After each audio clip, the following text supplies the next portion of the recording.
Hello everyone. Today I want to talk about something that affects a far greater number of people than any official statistic captures, a metabolism that is quietly, invisibly, not working the way it should. Here are 6 of them. The first sign is that you feel cold more often than the people around you. Specifically a persistent, low-grade coldness, cold hands and feet, difficulty warming up. A constant need for more layers than seems reasonable for the temperature. Metabolic rate is the rate at which your body converts nutrients into energy and heat. When that rate is suppressed, whether through chronic caloric restriction, thyroid hormone insufficiency, mitochondrial dysfunction, or iron deficiency, less heat is produced as a byproduct. The body compensates by reducing circulation to the extremities to protect core temperature, which is why the hands and feet go cold first. The second sign is difficulty losing weight despite genuine dietary effort, and specifically the pattern where you reduce intake, see initial results, and then plateau or regain without changing anything. This is the metabolic adaptation cycle I've covered before, but it belongs here because it is one of the clearest functional signs of a metabolism operating in survival mode.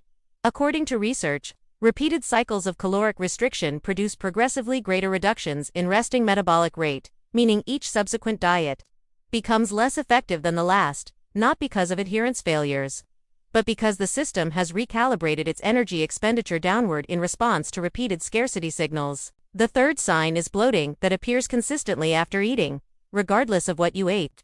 Most people attribute persistent bloating to specific food triggers and spend years eliminating things from their diet. But when bloating is consistent, rather than food-specific, when it appears after almost every meal, when the abdomen distends visibly and uncomfortably within an hour of eating, regardless of the meal's composition, the issue is rarely the food. It is the metabolic and digestive environment receiving it. According to research, impaired gastric emptying, reduced digestive enzyme output, and gut motility dysfunction, all of which can result from mitochondrial inefficiency, chronic cortisol elevation, and thyroid underfunction produce the conditions for fermentation and gas accumulation that manifest as bloating. In one study, individuals with subclinical metabolic dysfunction showed significantly slower gut transit times and higher rates of post-meal bloating compared to metabolically healthy controls, even when consuming identical meals. The gut was not processing food efficiently. The metabolism was the upstream cause. The fourth sign is hair thinning or increased shedding that doesn't have an obvious explanation.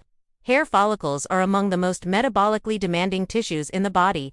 They require consistent delivery of energy, oxygen, specific micronutrients, particularly iron, zinc, biotin, and selenium, and stable hormonal signaling to maintain their growth cycles.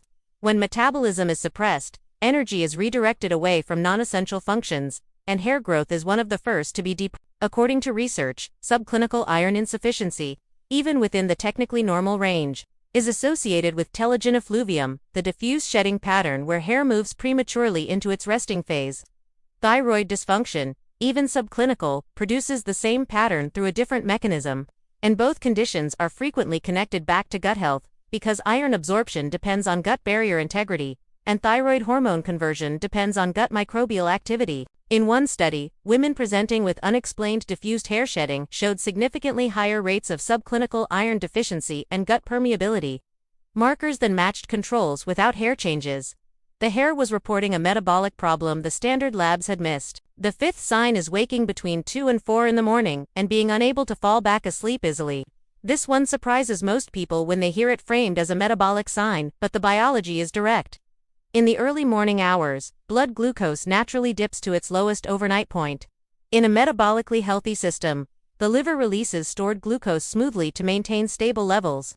In a system with impaired glucose regulation, often the result of insulin resistance, adrenal dysregulation, or glycogen depletion from chronic undereating, this dip triggers a cortisol and adrenaline release, as the body attempts to raise glucose through stress hormone activation. According to research, this pattern of early morning waking, accompanied by racing thoughts, mild anxiety, or an inability to settle back to sleep is a documented sign of nocturnal hypoglycemia or dysregulated cortisol rhythm, both of which are metabolic in origin. In one study, participants with poor glycemic stability showed significantly higher rates of early morning waking and lower sleep quality scores than those with stable overnight glucose profiles.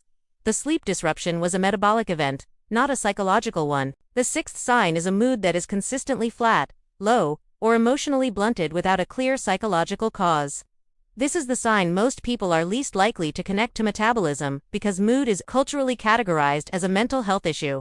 But the biological substrate of mood is deeply metabolic. Serotonin synthesis requires tryptophan, which requires adequate protein intake and gut microbial activity to be converted efficiently. Dopamine requires iron and specific B vitamins. The energy cost of maintaining stable neurotransmitter production is significant, and when the metabolism is suppressed, that production is among the first things to suffer. I hope this gave you a clearer map of where to look. Drop a comment and tell me which of the 6 you recognized. I genuinely read all of them.